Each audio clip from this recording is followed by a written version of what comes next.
and welcome to the 5th episode of Fire Away, our question and answer show online focused on the employment law issues that matter to you. And by the way, Rob, I love the intro music. That was great. Today we're going to be talking all about investigations, so hopefully that set the tone. I'm your host, Stuart Rudner. I'm also an employment lawyer and an employment mediator.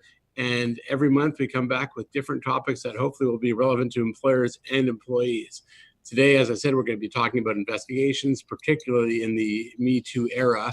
But before I introduce our speaker, I just want to remind everyone that we are very happy to take questions from you as we go. If you have any, you can post a comment on Facebook or YouTube, or you can tweet to @Rudner Law, and we'll be happy to get to your questions if we have time. But today, I'm very excited to have Axis Geffen joining me. Axis is a private investigator and the founder and president of Axis Vero Incorporated, an international investigations firm based here in Ontario. Axis provides support to organizations around the world, has presented evidence in numerous international courts, and I can tell you that I've worked with Axis on a number of occasions, and he has been tremendously helpful in dealing with various allegations of misconduct, including harassment on several occasions recently. So Axis, welcome and thanks for joining us. Hi there, and thanks for having me. I'm very excited about the conversation. I think we could probably spend hours, but we'll try to get as much as we can in the next 20 minutes. So hopefully that theme music gave you some motivation as well. So a couple of our shows already have focused on the Me Too movement that we've seen over the last 6 months and sexual harassment in the workplace. We've talked about it from different perspectives, but one of the things, particularly in Ontario, that we need to be aware of is that under Bill 132, any allegation or even incident or suspicion of harassment must be investigated. That's legislatively mandated. And even in the rest of Canada, although there's no legislation that says you have to investigate, a prudent employer is going to. So what I really wanted you to start off with was talk about how you go about investigating allegations of harassment or sexual harassment. Okay, well, that's a very interesting question for me. Now, the important thing to remember is that there are a bunch of different schools of thought on how it's done, but there's kind of two parts to it that I want to address. The first that I'd like to address is the investigator themselves. Investigators under the Ministry of Labor is a very broad term. It doesn't necessarily mean a licensed private investigator. It can be anything from a manager, a qualified person, someone of interest. And because that range is so wide, it's very easy to get kind of confused on what they are able to do for you. In my case, because I'm a private investigator, of course, I can not only conduct normal investigation, but I can also conduct additional things like criminal investigation and things like that, that perhaps a common manager wouldn't do. So it's important to understand that there is a difference in the investigator themselves, and there is a difference in how each investigator will approach the investigation. Excuse me. For me, generally, my first process is I like to interview the complainant. To me, that's the most important part of the investigation. I want to fully understand the complaint. A lot of times when a complainant comes forward, they will bring out an issue and it'll be in vague terms. They'll say, this has happened or that's happened, but it's not specific. And often when we have that initial interview, we'll find out a number of additional issues, a number of additional concerns they've had that have led up to where we're at now. It's very rarely a matter of one. So, it's important to keep that in mind. As far as the investigation goes in general, it's basically a repeated process. It's a lot of interviewing, and then following the interview, there's an analysis of the gathered information. And then after that, we're basically repeating the process with additional witnesses. We're repeating the process with the alleged harassers, which there can be more than one. And as we go through the entire process in analyzing that data that we've gathered, often there can be background information that needs to be checked. It's not always a simple surface investigation. So while you were talking, Axis, I know we had that image behind you of the, the investigator with the trench coat and the shadows, which is what we all kind of think of, either that or Magnum PI in the Hawaiian shirt. But I've worked with you. I've worked with other investigators. I know you spend most of your time interviewing witnesses, as you were saying, reviewing documents. And documents now, I mean, frankly, and you can tell me if you disagree, most of the documents we seem to be reviewing are emails and text messages. In this day and age, it tends to be. But how often are you, putting on the hat and skulking in the shadows and doing investigative work in that sense for a workplace investigation? For a workplace investigation, that would be really rare in this day and age. As you say, a lot of time it comes down to investigating emails, text messages. In a lot of cases, we actually have to employ our forensic investigators as well. One of the things that we've run into in recent years is that people will think that there's no evidence, we've gotten rid of it, I deleted my email chain. And that, as you know, Stuart, that is not the case. Very often, a very good forensic investigator, which we have a few, they can really do some digging and find some things. We've even found things on laptops, for example, that the operating system, a recent one actually, an operating system had been completely rewritten. And they thought that every trace of what was there was gone. And we were very concerned, but once we actually started the forensic, we started finding fragments and details, and before you know it, we were able to reconstruct quite a bit. So yeah, there's a lot of that these days. That's a great point. And there's so many misconceptions out there. I mean, there used to be the misconception that if you used, BBM, the BlackBerry Messenger, that didn't go through a server, so therefore it wouldn't be found. And of course, we had one very high-profile bank case where people plotted to leave, and steal clients, and all their messages were found. And I've had situations where a complainant produces text messages, and they show, inappropriate comments, et cetera, but they cut and paste, and they didn't provide all the texts that they sent in response, which were equally inappropriate. So it just shows, how important it is to thoroughly investigate any allegation. I'm going to come back, because I want to ask you about how you assess credibility in a minute, because I think that's where most of these come to light. But you mentioned something earlier, which I thought was very important. You said there's a lot of different types of investigators. And this is a point that I make to our corporate clients all the time. There's a lot of different types of investigations as well. And an investigation could be just going and meeting with the complainant and the respondent and putting together an email with what you've found, or it could be a year-long hearing with hundreds of witnesses and tens of thousands of documents. And sometimes investigations can be done by a manager or someone in HR or someone internal. Sometimes it's best to have someone like yourself, who's a trained investigator, come in and do it. And I guess I don't want to go straight too far down this path, but I would be interested in your thoughts. Where do you see the situations where it makes sense for things to be done internally as opposed to retaining someone like yourself? Okay, so internally, it's generally a much smaller scale situation. Definitely in a smaller company tends to be a case. If the situation is very isolated, very small, then I 100% it can be taken care of in-house. However, as that investigation grows, it's important to start weighing out your options. And the thing to remember is, regardless of whether your investigation is very small or very large, it has to be done correctly. There are resources on the Ministry of Labor website that will help you, but they're not 100% going to solve the problem for you.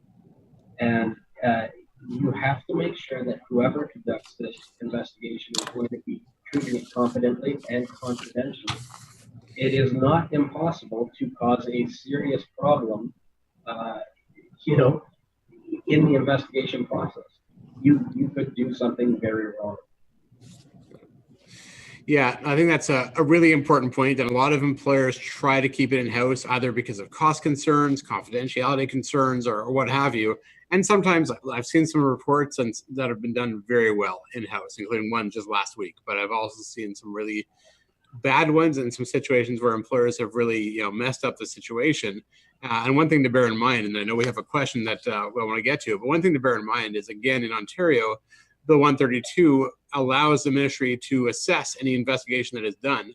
And if they find it was not done properly in the circumstances, they can order the employer to hire a third party at their expense to do another investigation. So it's critical to get done right the first time. So we're going to come back to credibility, but the question that we have is, do employees ever hire PIs to investigate workplace abuses, or is it just employers or just companies? Great question. So thank you for sending that in. And I will be very curious, Axis, to hear what you have to say. I have never seen that. I've certainly had employees retain counsel when there is an investigation or when they're being harassed to deal with a situation. I've never had a situation where an employee independently hired an investigator, but have you ever seen something like that? I actually have. There are very few instances of it. It does happen. Again, a huge caution. You have to make sure that whoever you're selecting to do your investigation is truly competent. I actually worked on a case within the last couple of years in which I had been retained, and I was working from the company, bringing me in. It's a third-party investigation. It's totally above board. In this case, the employee was very concerned and wanted to bring in their own investigator. And of course, I'm not opposed to that. You can do whatever you want to do. It's not necessarily the best idea, and you have to remember that it's coming out of your own pocket. And in this instance, it didn't really work out that well. Unfortunately, the investigator that came in was very new, which unfortunately tends to be the case when an employee hires, because they have a very limited budget. So they basically run into a situation where they're doing it cost effectively as opposed to doing it through counsel, through proper advising. And unfortunately, sometimes that can be very costly for nobody. Yeah, it's interesting that you've seen that experience, because like I said, I haven't. But that's, everyone is different. And sometimes people, like I said, retain counsel to protect their interests. Sometimes they'll retain an investigator. Makes sense. So I wanted to come back to credibility. And this is one of the things that I tell our clients constantly, which is, no matter who's doing the investigation, whether it's someone like yourself who's a trained investigator, or whether they're doing it internally, which is fine in some cases, but they have to reach a conclusion. And as you know as well as I do, a lot of the harassment allegations are true he said, she said situations. It's a matter of credibility, but it's not sufficient to go through an investigation and say, I can't make a decision. So how do you do that? How do you assess credibility, and how do you reach a conclusion as to what happened? Yeah, well, again, it can be very difficult at times to reach that conclusion. Even with evidence on side, sometimes it literally does come down to a he said, she said. And again, a lot of that comes down to, in the investigative process, we are basically looking at credibility, we're looking at character, we're speaking to multiple witnesses where possible. And often we'll find that people do make mistakes. No matter how well they try to orchestrate it, no matter how hard they try, somewhere along the lines, they do tend to make mistakes. And that's really what my focus becomes, is looking for where are those inconsistencies. Certainly that doesn't mean conclusively that because there was an inconsistency, someone doesn't have credibility. Sometimes people are inconsistent for a various number of reasons. However, basically at the end of the day, a lot of that comes down to that rapport that we build during the interview process. A lot of that comes down to a general assessment of the person's character. And also a lot of it comes down to what is a reasonable response and a reasonable action that's happened or reacted from this. Because very often, you will hear a very wild story, and you'll say, wow, that's incredible. but it's literally incredible. It's a matter of the complainant or sometimes a witness will embellish purposely to try and make an issue bigger. And, that also comes into play. Great. Well, that's really helpful. I know we had a question come in. Actually, Rob, if you could hold that up again, because I think this would be an interesting one. And Axis, I know that you have participated in court proceedings before.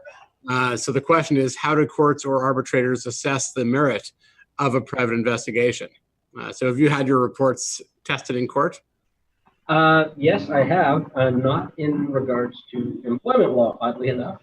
In employment law, I have had a couple of situations where Ministry of Labor has gone back to take a look at the report. And that has always gone very well. But it's actually a fantastic question. Very recently, I actually conducted a little bit of a pretense phone calling around to a couple of different people in regards to an investigation I was working. And, it's very interesting how some people have had absolutely no experience in dealing with that court side of it. Because if a situation is not challenged, it doesn't need to go any further.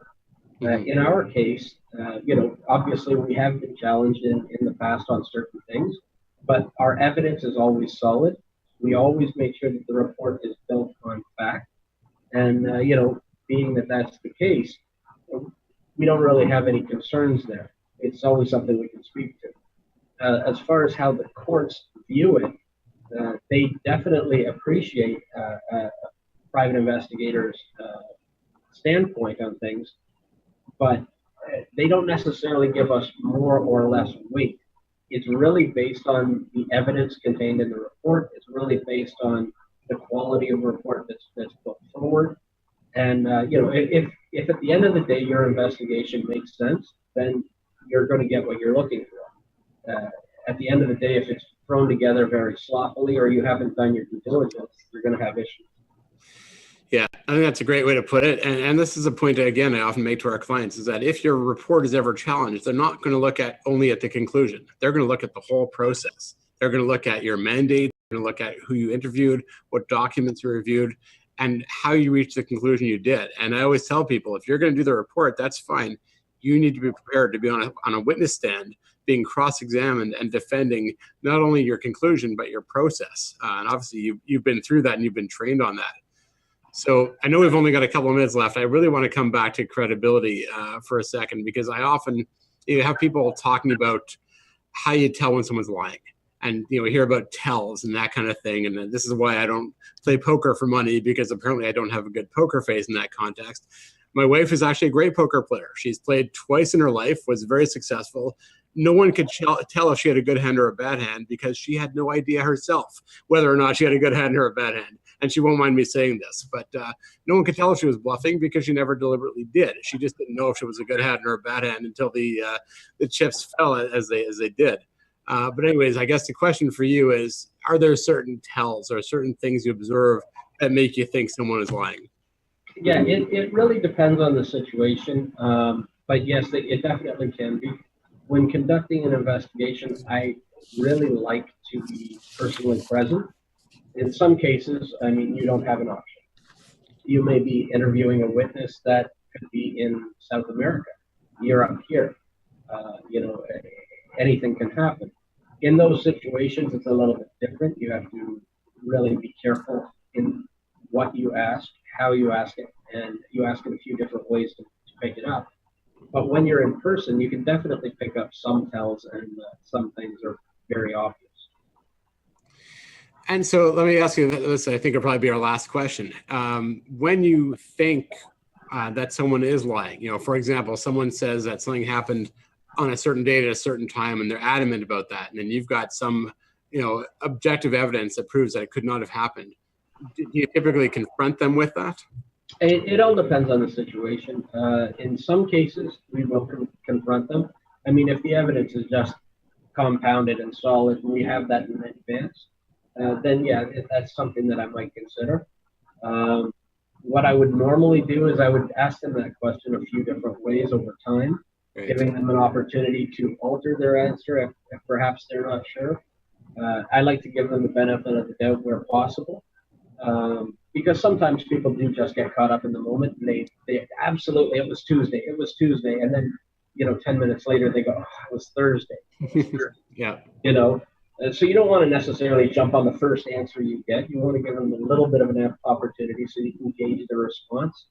But yeah, it basically comes down to, you have to assess what they're telling you, the reasonability of what they're telling you, and then comparing that to the evidence. And of course, it also matters where in the investigation process you are.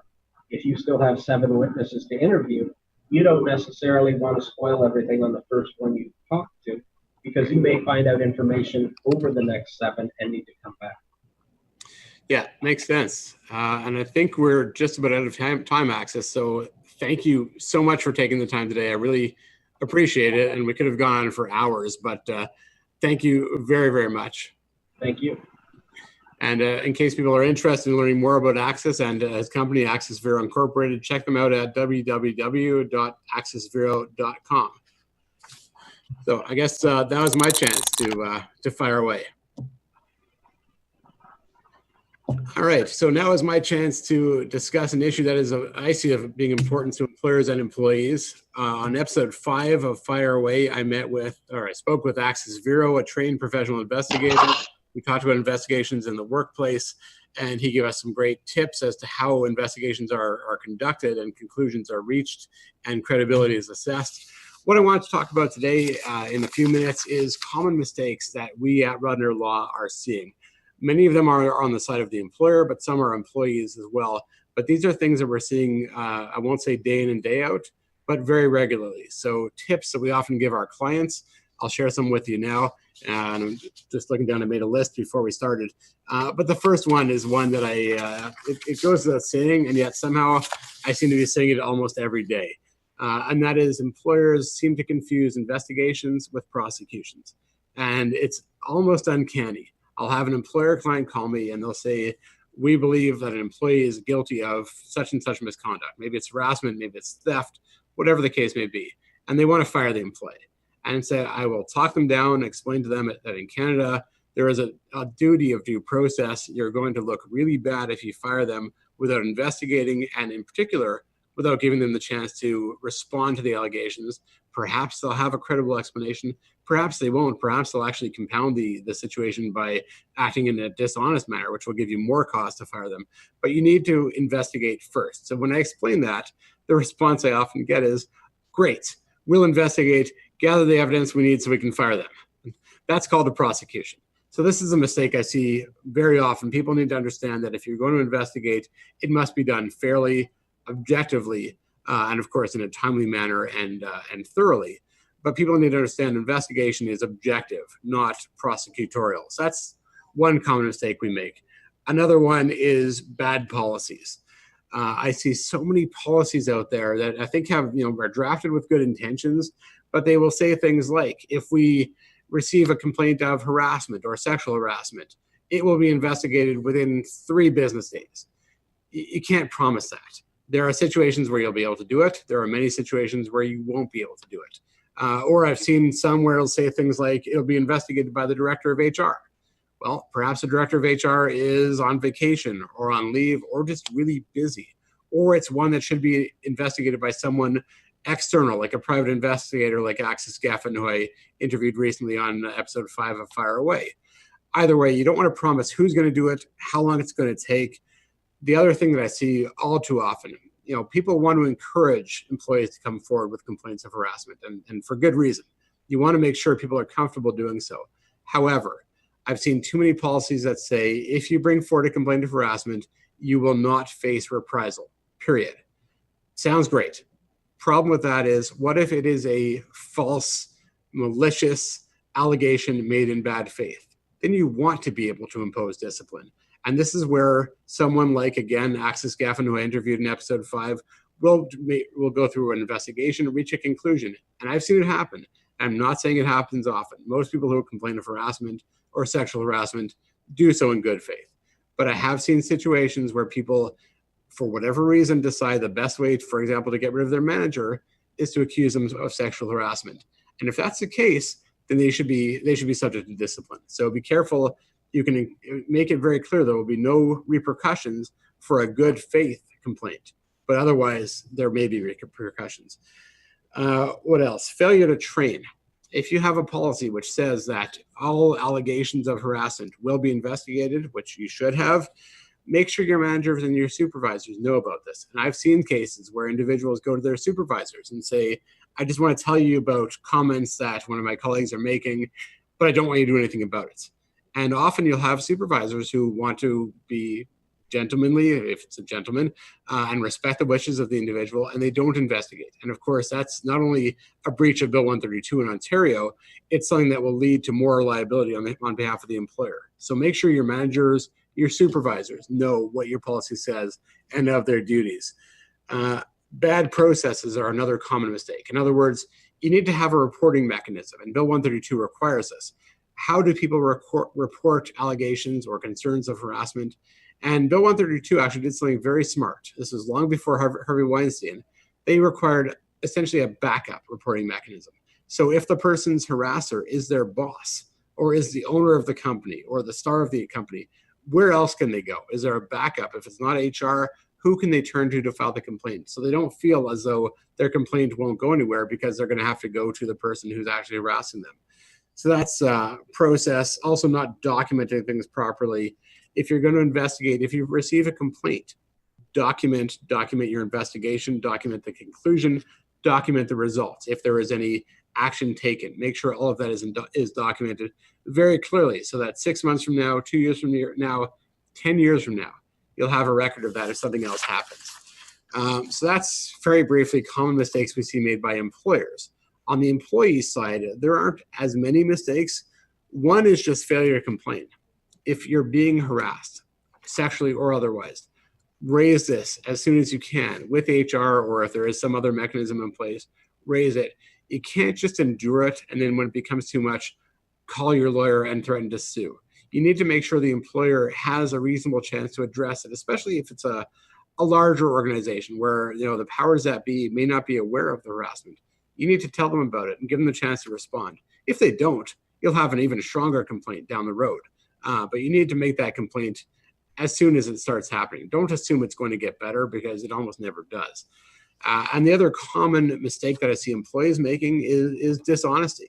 Either lying in the investigation, which any professional investigator will tell you that more often than not they will be able to tell when you're lying, or it will come out because there will be evidence that will disprove what you're saying, or telling other people to lie, discouraging witnesses from being part of it, or even threatening witnesses. That's a common mistake, or refusing to participate. If you've made a complaint of harassment and then you refuse to participate in the investigation, you are really just hindering your own cause. If you want it to be dealt with properly, you've got to take part in the process and give your employer a fair chance to deal with it.